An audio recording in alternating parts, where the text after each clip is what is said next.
पढ़ रहे थे, याद है क्या किसी को? लास्ट हम लोग क्या पढ़ रहे थे?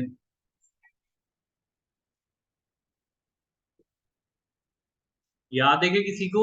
क्या पढ़ रहे थे हम लोग? Remuneration committee. रेम्यूनरेशन के बारे में पढ़ रहे थे हम लोग यहाँ पे। ठीक है, रेम्यूनरेशन से रिलेटेड प्रिंसिपल हम लोगों ने पढ़ लिया था। रेम्यूनरेशन का मतलब समझ में आ गया था क्या होता है? क्या होता है रेम्यूनरेशन का मतलब? क्या होता है रेम्यूनरेशन का मतलब? मनी सिंपल पेड है। For a work. हाँ, काम करने के बदले में जो आपको रिटर्न में मिल दिया जा रहा है, what ever it is money, it is कोई परक्यूजिट्स है, कोई अलाउंस है, जो भी चीज है, उसको हम लोग रेम्यूनरेशन कहते हैं। तो जो काम करने के बदले रिटर्न मेरे को मिल रहा है, वो रेम्यूनरेशन है। ठीक है। और हमारे कॉर्पोरेट गवर्नेंस कोड के प्रिंसिपल क्या कहते हैं भाई? हमारे कॉर्पोरेट गवर्नेंस कोड के प्रिंसिपल क्या कहते हैं? हमारे कॉर्पोरेट गवर्नेंस कोड के प्रिंसिपल ये कहते हैं कि किसी भी कंपनी को रेम्यूनरेशन जो है वो ऐसे डिजाइन करना चाहिए जो कंपनी के लॉन्ग टर्म सस्टेनेबल ग्रोथ को प्रमोट करे।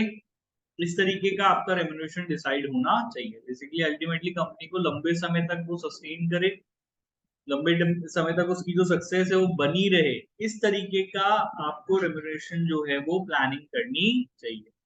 आ गई बात समझ में? क्लियर है? सिंपल सी बात है। Yes or no? Yes sir. ठीक है। और इसके अलावा बोला, जो आपके एग्जीक्यूटिव्स हैं, जो कंपनी के एग्जीक्यूटिव डायरेक्टर है, उनका रेम्यूनरेशन उन कंपनी के पर्पस के साथ, कंपनीज की वैल्यूज के साथ, और आपने जो लंबे समय की स्ट्रेटेजीज बनाई गई उसके अकॉर्डिंग आपको अपने एग्जीक्यूटिव्स को क्या देना चाहिए? रेम्यूनरेशन देना चाहिए। ये पहला सिद्धांत इन्होंने यहाँ पर दिया है।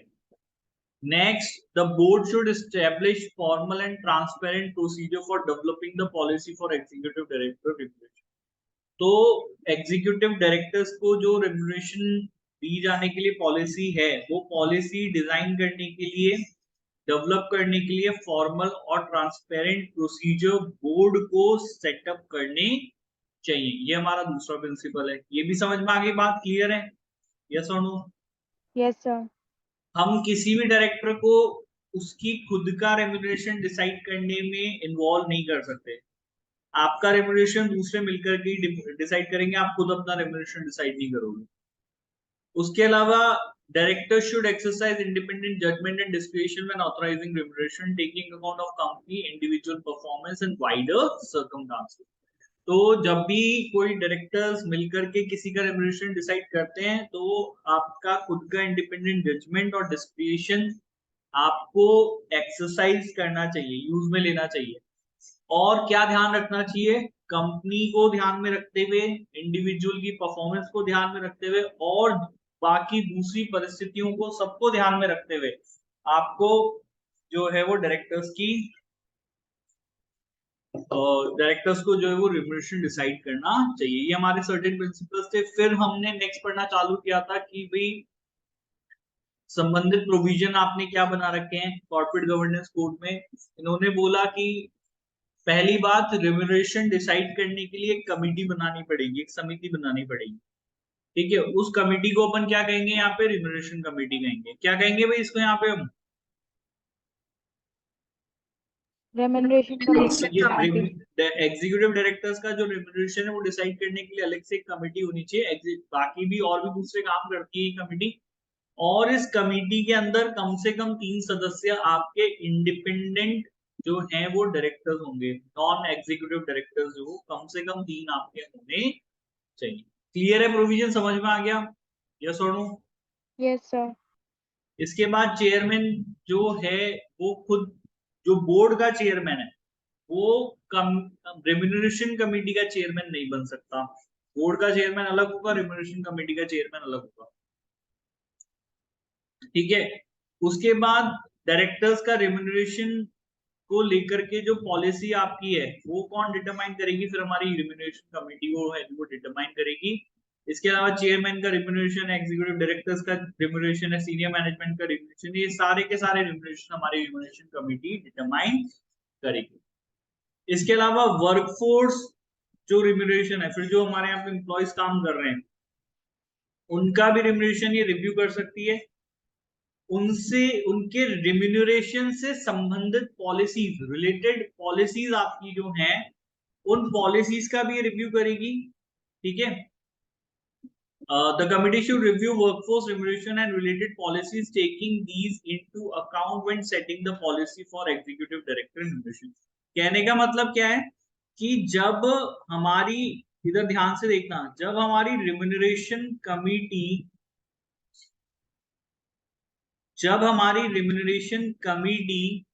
क्या कर रही है, जब हमारी रिम्यूनरेशन कमिटी पॉलिसी सेटअप कर रही है। अच्छा, किस चीज के लिए पॉलिसी बना रही है? पॉलिसी बना रही है एग्जीक्यूटिव्स की रिम्यूनरेशन के लिए। किसके लिए पॉलिसी डिटरमाइन कर रहे हैं आप एग्जीक्यूटिव की पॉलिसी रिम्यूनरेशन के लिए पॉलिसी डिटरमाइन कर रहे हैं। ध्यान से देख लेना भाई यहां पर एक बार, पॉलिसी फॉर एग्जीक्यूटिव्स।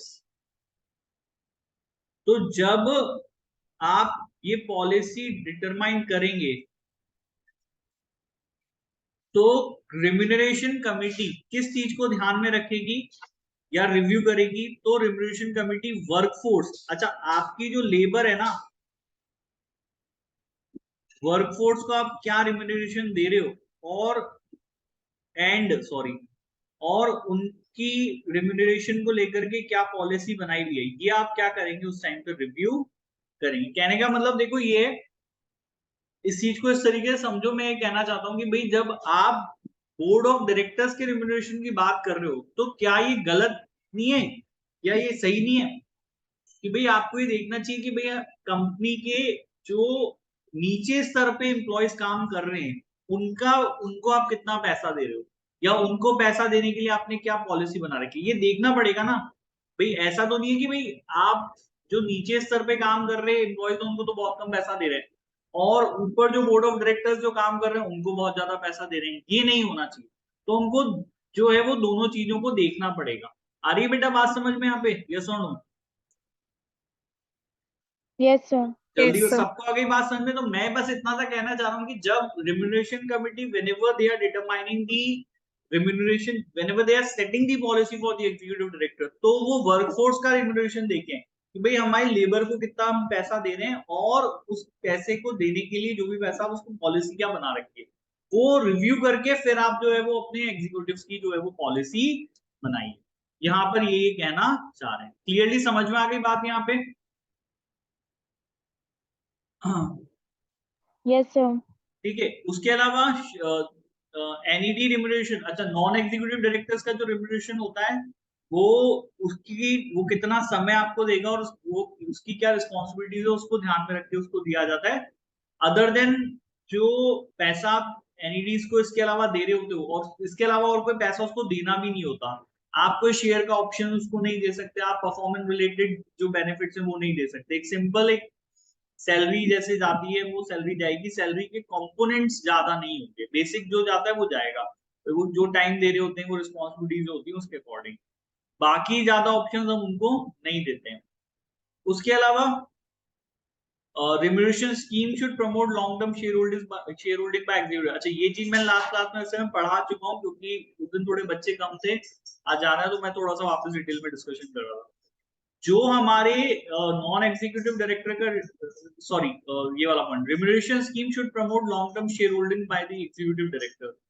आपकी जो रिम्यूनरेशन स्कीम्स हैं वो कंपनी के एग्जीक्यूटिव डायरेक्टर्स की लॉन्ग टर्म शेयर होल्डिंग्स को प्रमोट करना चाहिए। मैंने इसमें आपको एग्जांपल दिया था कि भाई जैसे मैंने आपको बताया था भाई सॉरी स्वीट इक्विटी शेयर्स के बारे में बताया था ना मैंने आपको, याद है? किसको याद है स्वीट इक्विटी शेयर्स के बारे में? भी लास्ट क्लास में हम लोगों ने डिस्कशन किया था लास्ट सैटरडे को, किसको याद है? कौन से शेयर होते हैं, किसको ऑफर किए जाते हैं शेयर्स? सर कंपनी के एम्प्लॉयज को लोअर रेट पे मार्केट प्राइस से। हाँ, कंपनी के एम्प्लॉयज को या फिर उसके जो डायरेक्टर्स हैं उनको ये ऑफर किए जाते हैं। डायरेक्टर्स भी अल्टीमेटली एम्प्लॉयज नहीं कंपनी के, जो भी है executive director.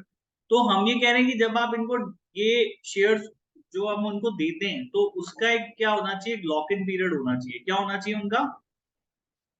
Lock in period होना चाहिए।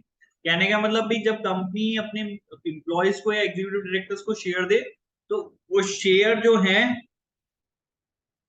कम से कम 2 या 3 या 4 या 5 साल के लिए उनके पास लॉक हो जाने चाहिए, वो उसको फर्दर ट्रांसफर नहीं कर पाए। जैसे मैं किसी कंपनी में अगर डायरेक्टर लग गया और उस कंपनी ने मुझे शेयर दे दिए, तो कंपनी उन शेयर्स को लॉक कर देगी कि भाई ये 3 साल तक अमन जी आप ये शेयर्स और किसी को ट्रांसफर नहीं कर पाएंगे। तो इसका बेनिफिट क्या होगा, मैं उस कंपनी से जुड़ा रहूंगा। आई ट्राई कि भाई मैं 3 साल तक जो है वो कंपनी से जुड़ा रहूं, ताकि जो है वो शेयर्स बाद में मैं फर्दर ट्रांसफर कर पाऊं। और ये भी होना चाहिए जो नेक्स्ट इन लोगों ने बताया कि अगर ऐसे भी क्लॉजेस आपके रिम्यूनरेशन स्कीम में होना चाहिए कि वो बोले अमन जी देखो शेयर्स हम आपको 3 साल के लिए देंगे, अगर आपने इन 3 साल में कंपनी छोड़ दी तो ये शेयर्स आपको वापस करने पड़ेंगे, या इनसे जो प्रॉफिट आपको हुआ है वो आपको कंपनी को वापस क्या करना पड़ेगा, रिइंबर्स करना पड़ेगा। तो इससे कंपनी को क्या मिलेगी, मेरी लॉन्ग टर्म कमिटमेंट मिलेगा। Yes or no? आप चाहते हो कि भाई व्यक्ति कोई काम करे तो वो जुड़ करके काम करे, लंबे समय तक काम करे साथ में, यूं नहीं कि भाई आया 2-4 महीने काम किया भाग गया। ठीक है, इससे कंपनी का भी नुकसान होता है, समय खराब होता है। तो यू वांट कि कोई अच्छा अगर व्यक्ति आ रहा है तो वो लोग जो है वो जुड़ करके लंबे समय तक काम करे। तो आपकी रिम्यूनरेशन स्कीम में वो चीज दिखनी चाहिए। आगे बेटा बात समझ में क्लियर यहाँ पे? Yes or no? Yes yes sir. Sir. Yes, sir. सबको आ गया समझ में? किसी को कोई डाउट हो तो बताओ भाई। यहाँ पे महवेश, निधि, सारिया, वैदिक, जूही और कौन बच्चे हैं यहाँ पे? देवांश। No, ये sir. बात समझ में आ गई? क्लियर दोनों points? Yes, sir. Yes, sir. ठीक है। Remuneration scheme should include provision that enable a company to recover or withhold sum or share award specify the circumstances would be appropriate to do so. ये points तक हमने पढ़ लिया था। अब आ जाते हैं, ये तो हम लास्ट क्लास में पढ़ चुके थे सैटरडे तक। अब आज only basic salary should be pensionable and pension contribution rate should be aligned with those available to the workforce. ठीक है। अब आप अगर एग्जीक्यूटिव डायरेक्टर को पेंशन दोगे तो कितनी दोगे? तो ये कह रहे हैं कि भाई प्रोविजन ये कहता है कि जो आपने कभी पे स्लिप देखी है, कभी किसी की देखिएगा, कभी किसी की पे स्लिप नहीं देखी? पे स्लिप नहीं देखी आप लोगों ने कभी किसी की? जल्दी बताओ भाई। तो यूट्यूब पे देखिए। किस पे देखिए? यूट्यूब पे। अच्छा, घर पे नहीं देखी कभी?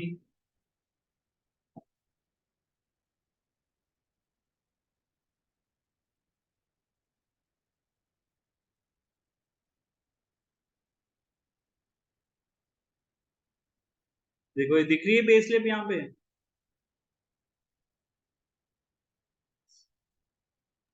Yes sir. है ना? लेकिन ये इंडिया की नहीं है, हमें इंडिया वाली चाहिए।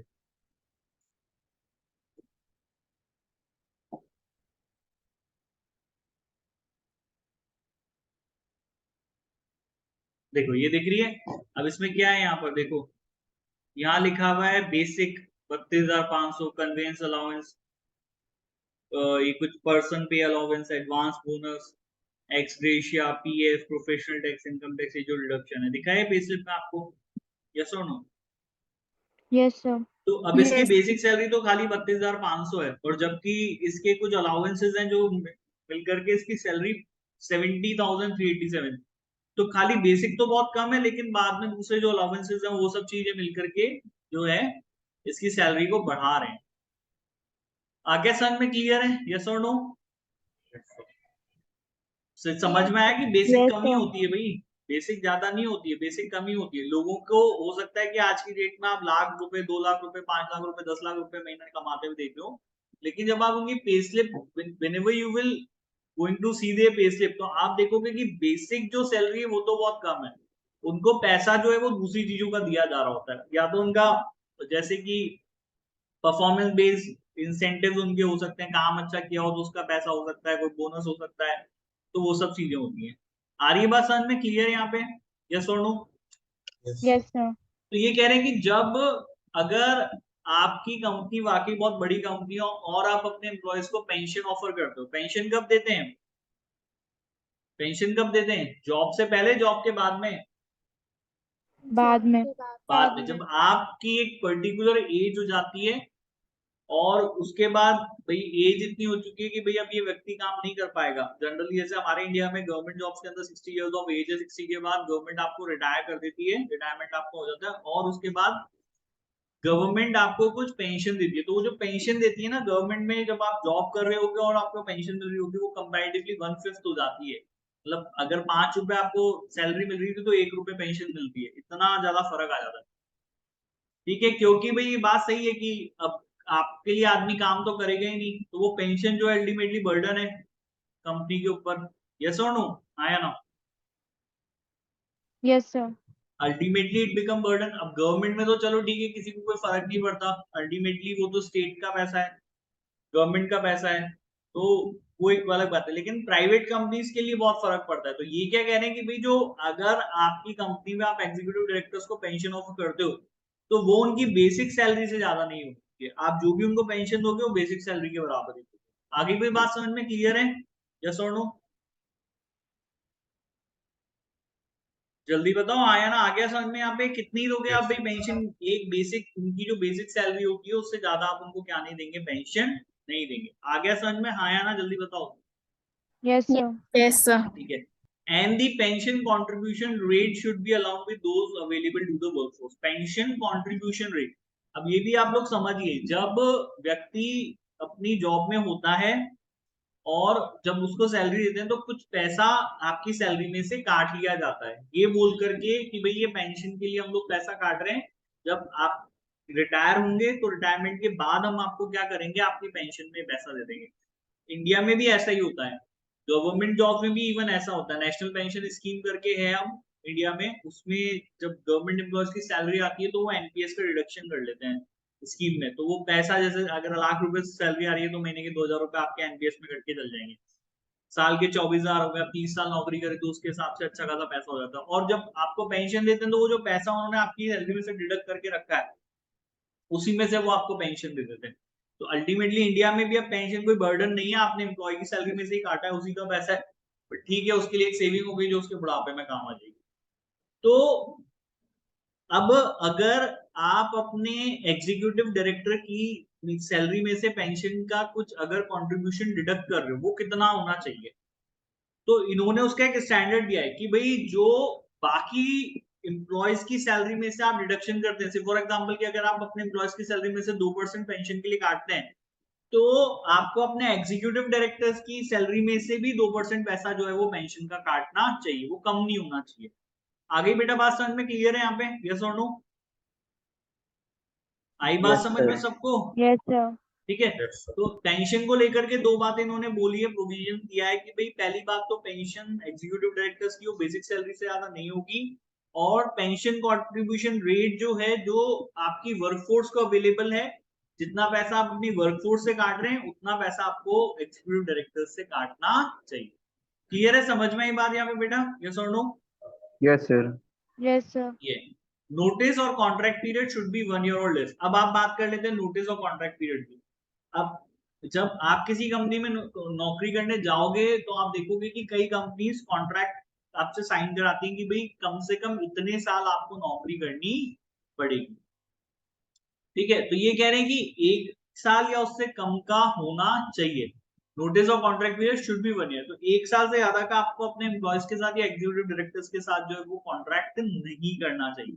If it is necessary for longer period to new directors, the period should reduce to 1 year or less after the initial period। अब अगर आपको लगता है कि उनसे ज्यादा लंबे समय तक काम कराना है तो इनिशियल, जैसे इनिशियली मैंने 1 साल का कॉन्ट्रैक्ट किया, उसके बाद या 4 साल या 5 साल का अगर कॉन्ट्रैक्ट कर लिया तो उसके बाद आपको 1-1 साल का कॉन्ट्रैक्ट उनके साथ क्या करना चाहिए? रिन्यू करना चाहिए। ये सिंपल सी बात बेटा इन लोगों ने समझाई है। आई बात समझ में क्लियर है?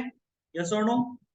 Yes sir. Yes, sir. ठीक है, तो notice of contract period should be 1 year or less. अगर जरूरी है तो इनिशियल के बाद आपको 1-1 साल का जो है वो कॉन्ट्रैक्ट उनके साथ रिन्यू करना चाहिए। नेक्स्ट पॉइंट में बोलते हैं while determining the executive director remuneration, the policy remuneration policy and practices, the committee should ensure remuneration arrangement are transparent, easy to understand, predictable, proportionate and allied to the culture। The risk from excessive reward should be identified and mitigated, and the range of possible values of reward should be identified and explained at the time of approving the policy. तो जब executive directors की लिए remuneration policy को determine किया जा रहा है, ठीक है, when determining the executive director remuneration policy and practices, the committee should ensure remuneration arrangement are transparent. तो जब आप ये पॉलिसी बना रहे हैं तो कमिटी ये इंश्योर करे, ठीक है, कि भाई जो भी रिम्यूनरेशन से संबंधित अरेंजमेंट है वो ट्रांसपेरेंट होंगे, वो समझने में आसान होंगे, वो प्रिडिक्टेबल होंगे और वो प्रोपोर्शनेट होंगे और कंपनी के कल्चर के को अलाइन करेंगे।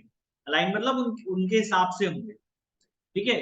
कब, ध्यान से सुन लेना, when determining the executive director, तो जब कमिटी एग्जीक्यूटिव डायरेक्टर्स की रिम्यूनरेशन पॉलिसी को बना रही है तो कमिटी को ये इंश्योर करना है, कमिटी को ये मेक श्योर करना है कि जो भी रिम्यूनरेशन अरेंजमेंट्स हैं वो ट्रांसपेरेंट होंगे। कैसे होंगे बेटा हमारे रिम्यूनरेशन अरेंजमेंट? वो हमारे रिम्यूनरेशन अरेंजमेंट ट्रांसपेरेंट होंगे। एक सेकंड, एक ना फोन आ रहा है। हाँ सर, एक सेकंड चेक करता हूँ।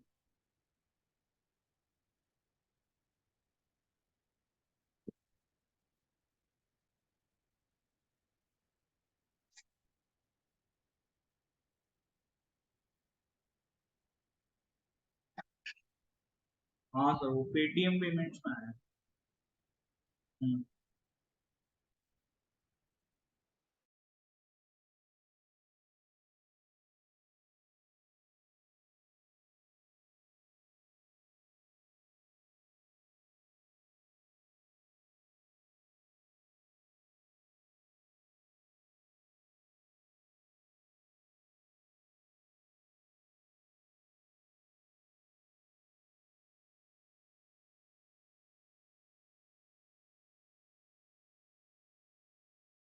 ठीक है सर।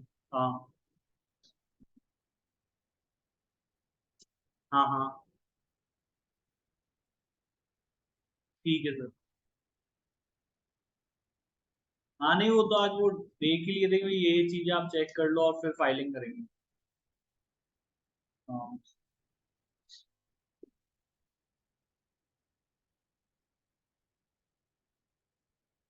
हम्म, ठीक है सर। हम्म, हाँ वो मेरे को भी लग ही रहा था कि उसको थोड़ा ऑफिस वर्क में ज्यादा इंटरेस्ट है तो उसको उधर ही फिर ये सब काम। ठीक है।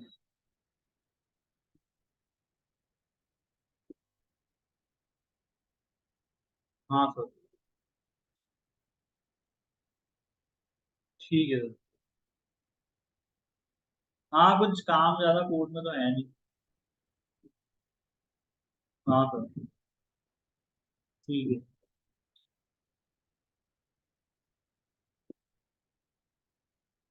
ठीक है सर।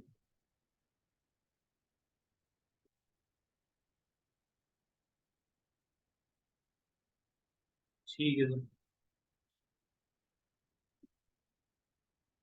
हाँ वो समझ गई, धीरे धीरे सीख गई है ड्राफ्टिंग। हाँ मतलब ईएसआईसी वाला तो कर ही दिया वो। हाँ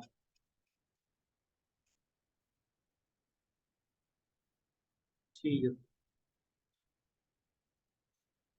हाँ सर, ठीक है।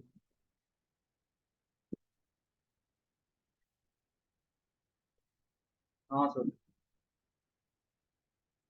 हाँ जी सर।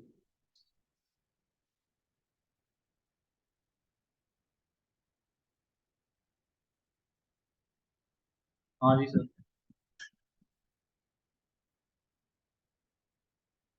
हम्म, तो वो तो खैर वो खाली डेट्स उनका ट्रेस करने का ही तो है, और है क्या काम अच्छा।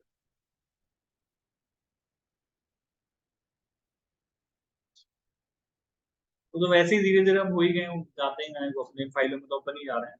तो कभी यहाँ बाय चांस कभी कोई काम होता है, अपन नहीं होते हैं तो फिर वो।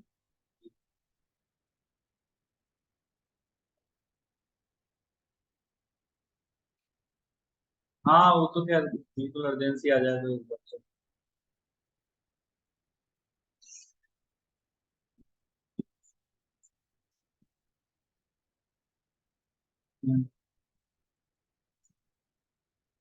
ठीक है। हाँ जी, हाँ जी सर। हाँ सर।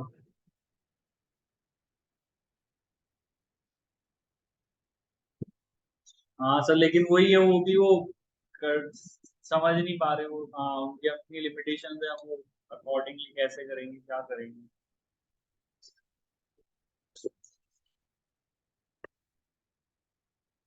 ठीक है, ठीक है, ओके। हाँ, कोई दिक्कत नहीं, कोई दिक्कत नहीं, आराम से।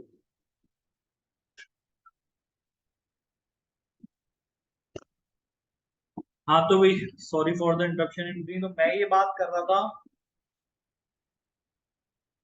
कि भाई, हाँ, when determining the executive director remuneration policy, आवाज आ रही है भाई मेरी यहाँ पे सबको? Yes, sir. Yes, हाँ, sir. so when determining the executive director remuneration policy and practices, the committee should ensure remuneration arrangement are transparent, easy to understand, predictable, proportionate and aligned to the culture. तो जब committee ये policy बनाएगी, remuneration policy, ठीक है, executive director के लिए, तो वो मेक श्योर करेगी कि भाई जो भी रिम्यूनरेशन के अरेंजमेंट है वो ट्रांसपेरेंट होंगे, वो समझने लायक होंगे, प्रिडिक्टेबल होंगे, प्रोपोर्शनेट होंगे और कंपनी के कल्चर के अकॉर्डिंग, इन अकॉर्डेंस। ठीक है, ट्रांसपेरेंट से मतलब समझ ही गए होंगे कि भाई एक पैसा अगर इस पॉलिसी के अंडर जो एग्जीक्यूटिव डायरेक्टर्स को दिया जा रहा है, तो वो लोगों को पता हो कि हाँ भाई इतना पैसा उन लोगों को मिल रहा है। ठीक है, इजी टू अंडरस्टैंड है, मतलब कोई बहुत ज्यादा कोई कॉम्प्लेक्स नहीं है कि भाई कैसे होगा, क्या होगा। वैसे तो मैं तुमको बताऊं, जब तुम जॉब वॉब लग जाओगे और तुम्हें कंपनी बोलेगी कि हाँ भाई ये आपका देखो, ये इतना पैकेज है, देखो लोगों का पैकेज सुनने में बहुत बड़े बड़े लगते हैं। कोई कहेगा 15 लाख है, 20 लाख है, 25 लाख है, 50 लाख है। तो क्या ये 50 लाख है तब बेसिक सैलरी उनको दिया जाता होगा क्या? यहाँ पे ये तो बेसिक सैलरी उन लोगों को ये 50 लाख रुपए दे दिए जाते हैं? No, sir. नहीं है ना। अभी एक बहुत ही अच्छा एग्जांपल, आप लोगों ने बायजूस के बारे में सुना होगा, सुना है क्या बायजूस के बारे में? Yes, sir. Yes, sir. ठीक है, तो कभी आप बायजूस के एग्जीक्यूटिव से मिलो तो उनसे एक बार उनकी सैलरी पूछना। तो डेफिनेटली ऐसा है, बायजूस के जितने एग्जीक्यूटिव्स हैं वो बायजूस सबको बोलती है आपको 10 लाख रुपए देंगे, 12 लाख रुपए दे देंगे, 15 लाख रुपए दे देंगे, 16 लाख रुपए दे देंगे, ऐसे उनकी जो है वो डिसाइड कर लेती है। बोलने में तो बहुत अच्छा लग रहा है यार, बायजूस में मैं एग्जीक्यूटिव हूँ, मेरी सैलरी 15 लाख रुपए, लगता है, सर हम लगता है। पूछेंगे तो हमें बता देंगे सैलरी। क्या? सर हम पूछेंगे उनसे सैलरी तो हमें बता देंगे तो सैलरी अपनी। बता भी देंगे, देखना कभी पूछना कि सर आपको क्या मिलता है। लेकिन ultimately that is not something which is basic. उनके पूरा का पूरा जो उनका सैलरी का बेस है, जैसे उन्होंने बोल दिया ना 15 लाख रुपए देंगे, तो मुश्किल से 5 लाख रुपए सैलरी उनकी इन हैंड होगी, और बाकी पूरी salary completely based upon targets होगी कि भाई आप इतने बच्चे लेकर के आओ और उसके बेसिस पर हम आपका टारगेट सेट कर देंगे, फिर कुछ बोनसेस होंगे, फिर कुछ परफॉर्मेंस बेस्ड इंसेंटिव होगा, इतना परफॉर्म करोगे अपने टारगेट का, इतना सर्टेन परसेंट करोगे तो इतनी सैलरी आपको मिलेगी। तो इस तरीके से उन लोगों की सैलरी मिलती है, और भी बहुत सारी कंपनीज में ये जो है वो पॉलिसी फॉलो करी जाती है। तो this is not something which is easy to understand. एक एम्प्लॉय के पॉइंट ऑफ व्यू से देखा जाए तो उसको समझ में ही नहीं आएगी इनिशियली ये बात कि यार कितना ये मेरे को क्या कमिट किया था और ये मेरे क्या हाथ में है। ठीक है, बोला तो तुमने पता नहीं कितने लाखों रुपए दे दोगे और अल्टीमेटली खाते में तुम मेरे डाल रहे हो, ये अकाउंट में सैलरी डाल रहे हो, तो उसको समझ में नहीं आएगा। It is not easy to understand. आई बात समझ में? तो वैसा नहीं होना चाहिए। तो आप जो रिम्यूनरेशन पॉलिसी डिटरमाइन कर रहे हो वो ट्रांसपेरेंट हो, वो समझने में आसान हो, तभी सामने वाले को समझ में आता है कि हाँ भाई इसकी सैलरी कैसे बनती है। आगे बात समझ में क्लियर है? Yes or no? Yes, sir.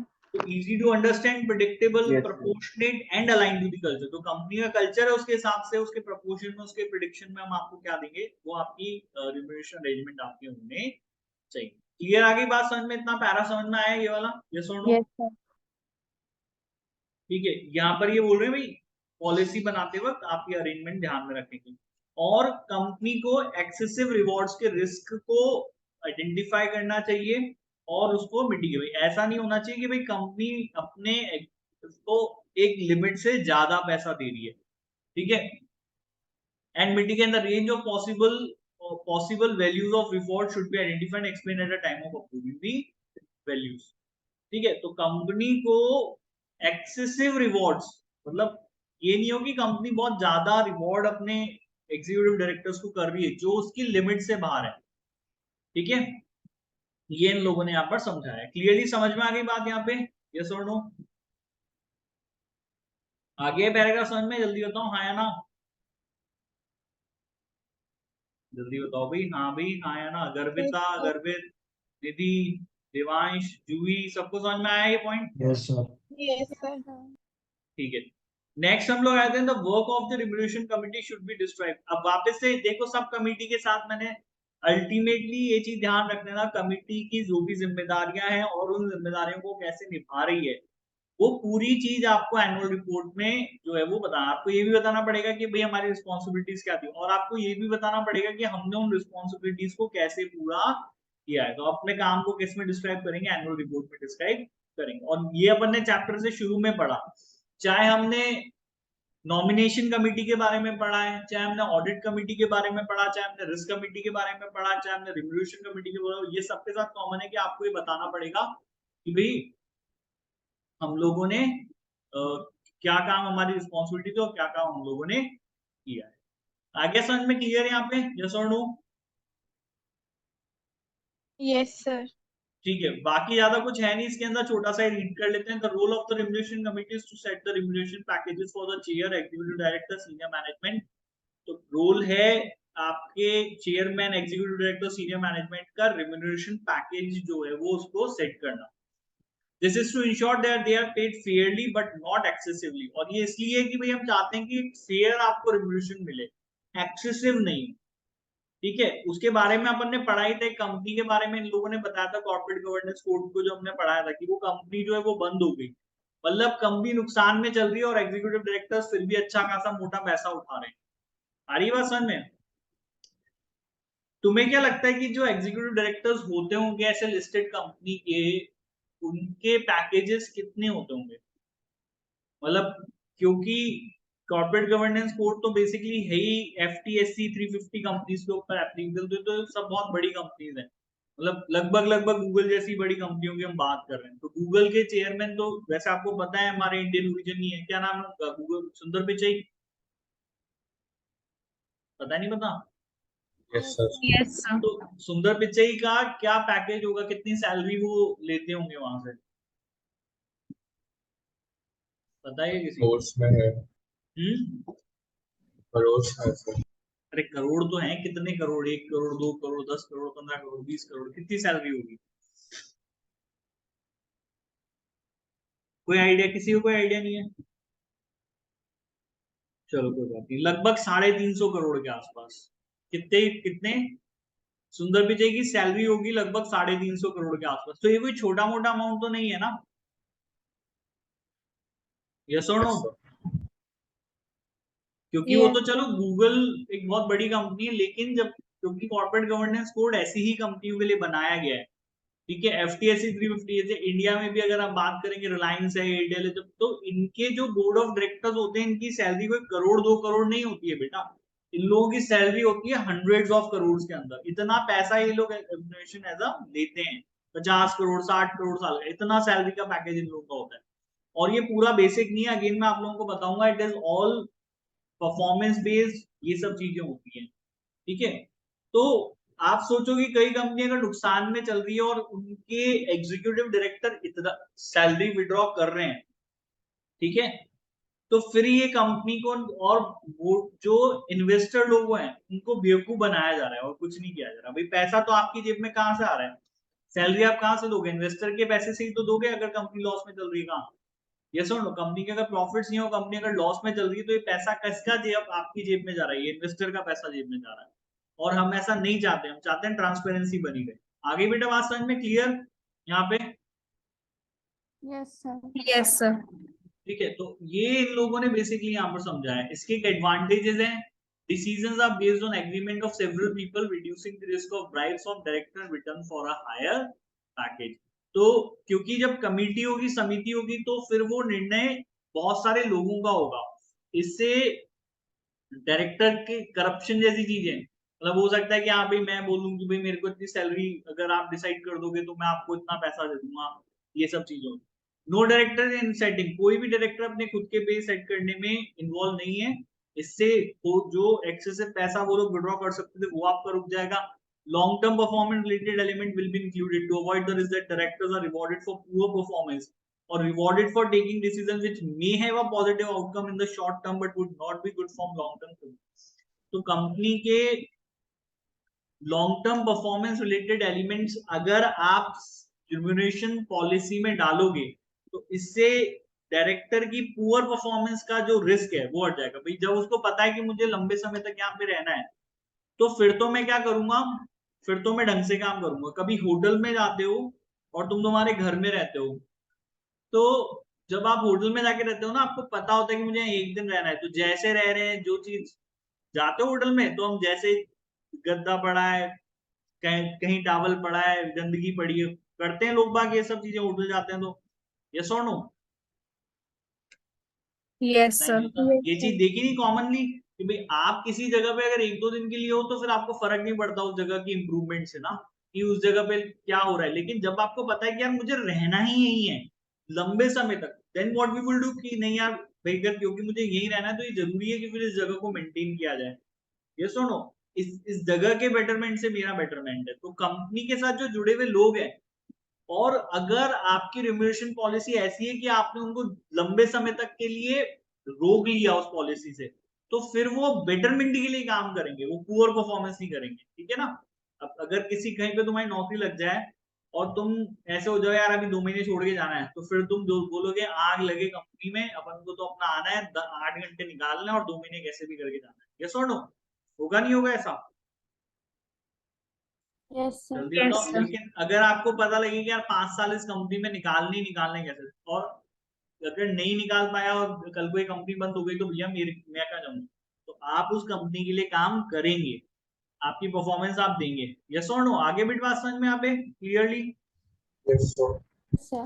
ठीक है, तो ये हमारा जो रिम्यूनरेशन को लेकर के ये बेटा अपना कंप्लीट हो गया। नेक्स्ट हमको relevance of corporate governance to external auditors, ये थोड़ा सा और पढ़ना है, इसको अपन कल आगे पढ़ेंगे।